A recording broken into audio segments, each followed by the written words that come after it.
Untuk lawan Hypas ini udah ya menurut saya ya satu kebetulan bisa menang gitu. Karena Hypas bagus loh. Ya, itu pertandingannya sangat sengit sekali ya. Untuk skor-skornya pun bedanya tipis sekali, bahkan sampai 29 ya tadi poinnya. Keren sekali. Halo pemirsa, kembali lagi bersama Anti Gosip TV. Kita di sini akan ngerumpi lagi seputar Mbak Megawati, Hangestri Pertiwi, seputar Redspark dan voli Korea. Pertandingan Redspark melawan Hypas ini begitu sangat sengit sekali ya. Susah payah Redspark ini ngejar untuk menjadi juara dan akhirnya 3-0. Gimana nih? Prediksinya salah lagi nih. Leset ya saya prediksinya ya. Ya saya itu mungkin kurang sajen. Memprediksi jarang sekali yang tepat. Walaupun pernah tepat tapi banyak nggak tepatnya pemirsa. Biasalah yang namanya prediksi, kita hanya mengira-ngira saja. Iya. Kita bukan ada bantuan makhluk-makhluk goib. Bantuan Mbak Jambrong. Ya melihat performa tentunya ya. Kayaknya melihat kekuatan dan sebagainya gitu. Kira-kira menurut kalian performa dari Redspark ini bagaimana? Apakah sudah pantas memenangkan pertandingan tersebut? Silahkan tulis pendapat kalian di kolom komentar. Kalau jenengan gimana nih? Performanya ini apakah jauh dari sebelumnya atau gimana? Saya mungkin ada juga yang bersependapat ya, walaupun mungkin nggak semuanya gitu. Redspark ini kalau error satu berjamaah error gitu, kalau bagus satu semuanya bagus. Nah pas tadi melawan Hypas ini errornya lumayan, tapi Hypas sendiri juga errornya banyak juga. Jadi sama-sama error gitu. Makanya ya selisihnya tidak beda jauh. Dan untuk performa dari penampilannya saya pikir ya masih banyak errornya sih. Kalau mungkin yang dilawan ini bukan Hypas, yang dilawan ini mungkin seperti kayak tim-tim ya Pink Speeders atau mungkin Hyundai gitu, dengan error yang sekian tadi mungkin saya masih sanksi jika bisa mengantarkan dalam kemenangan. Tapi ya untuk lawan Hypas ini udah ya menurut saya ya satu kebetulan bisa menang gitu. Karena Hypas bagus loh.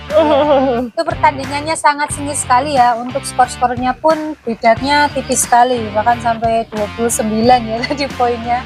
Keren sekali. Untuk penyerangan menurut saya Redspark ini memang lebih dominan ya dibanding dengan Hypas gitu. Dan untuk penyerangan sih bola-bola bersih banyak juga. Jadi saya melihatnya itu ya menurut saya itu seimbang lah antara tingkat error dan poinnya itu menurut saya masih masuk lah, masih plus gitu ya. Banyak sekali pemain Hypas yang diambil dari pemain Redspark ya. Bahkan ada yang tukeran ya, yang tadinya Vanja Bukilicic di Hypas.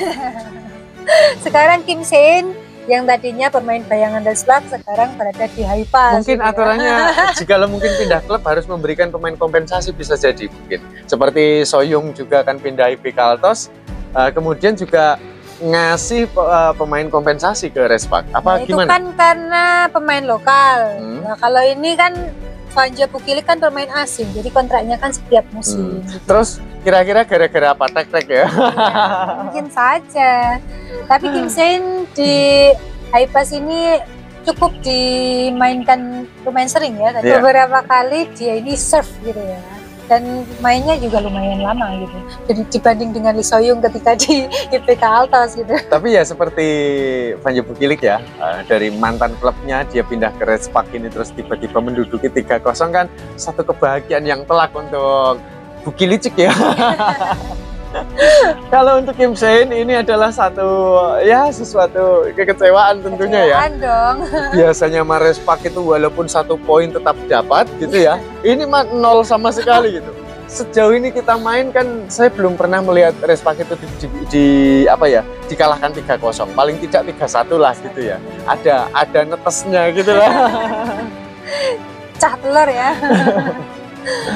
Nah, untuk pertandingan selanjutnya Redspark ini akan berhadapan dengan sang juara bertahan yaitu Hyundai Hyostate.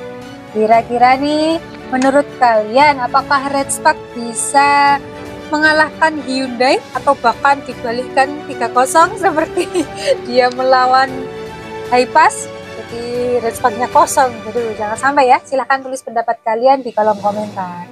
Saya belum pernah melihat sejarahnya selama ada Megawati Hangestri itu di Respak. Respak itu dikalahkan sampai nggak netes gitu ya.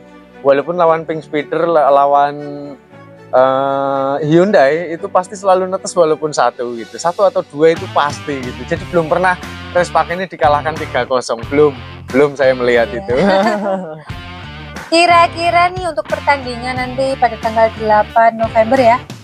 Redspak melawan Hyundai, prediksi kalian berapa nih? Silahkan tulis pendapat kalian di kolom komentar. Jadi kan gimana nih prediksinya? Nanti saya salah lagi kalau mau prediksi ya. Gak apa-apa lah. Banyak errornya ya, banyak errornya ya. Ini tuh tidak akan menjadi acuan seluruh dunia. Jadi saya itu pendapat kita aja lah itu.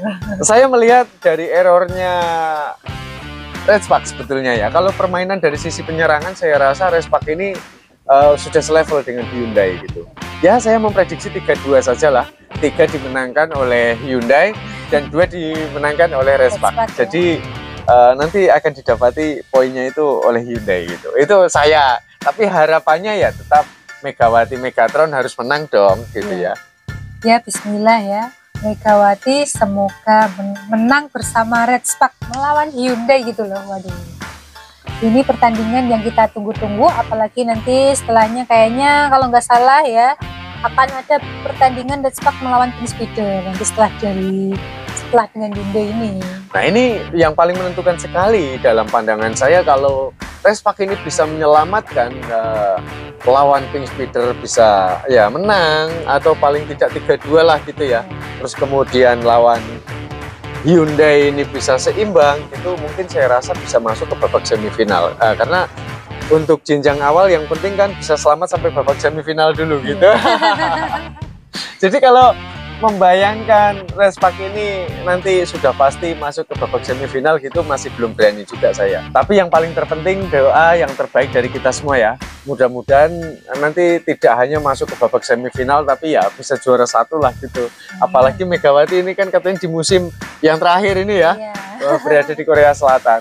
Ya kalau melihat performa dari Redspak ini sebetulnya untuk memprediksi itu sulit ya sebenarnya ya. Karena performanya naik turun ya, kadang dia ini busuk-busuk sekali, kadang juga bagus ketulungan gitu ya. Jadi ya kita sebagai supporter gimana ya. Tapi hampir merata kok. Dalam setiap pertandingan itu seperti tadi ya, pada saat melawan dengan klub Highpass ini juga poinnya, errornya itu dari rata-rata pemain itu ya hampir seimbang seperti itu presentasenya.